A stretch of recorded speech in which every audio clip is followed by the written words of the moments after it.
On the outskirts of a forgotten town, hidden beneath the ruins of an old railway bridge, lay a tunnel that no one dared to enter.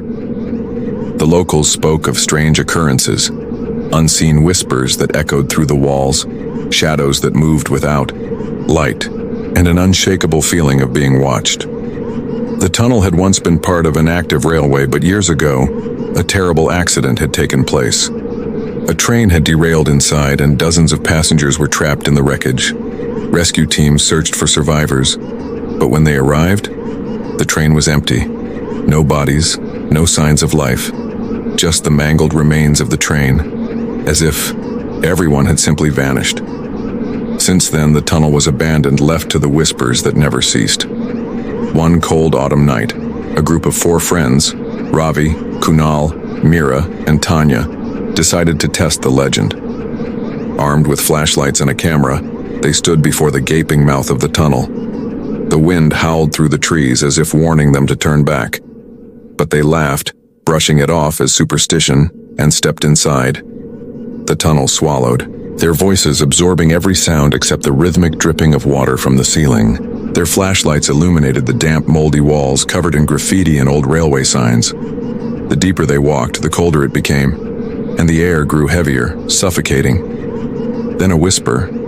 It was faint, barely audible, but unmistakably human. They stopped, glancing at each other. "Did you hear that?" Tanya whispered. Ravi nodded.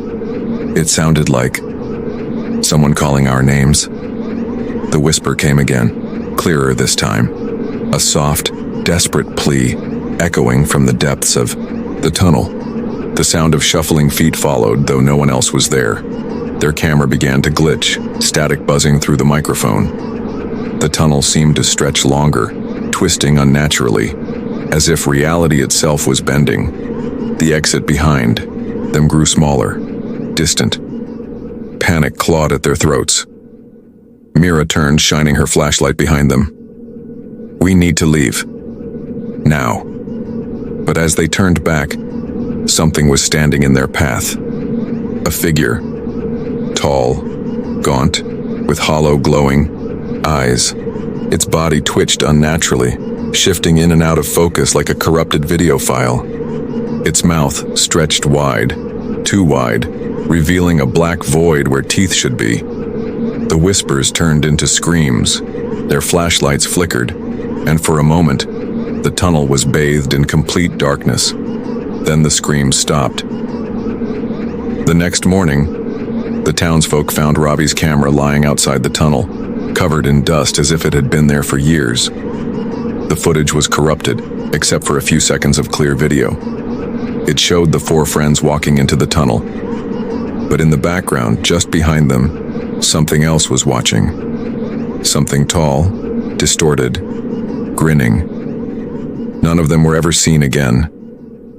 To this day, if you stand near the entrance of the tunnel at night, you may hear it. The soft sound of whispers calling your name.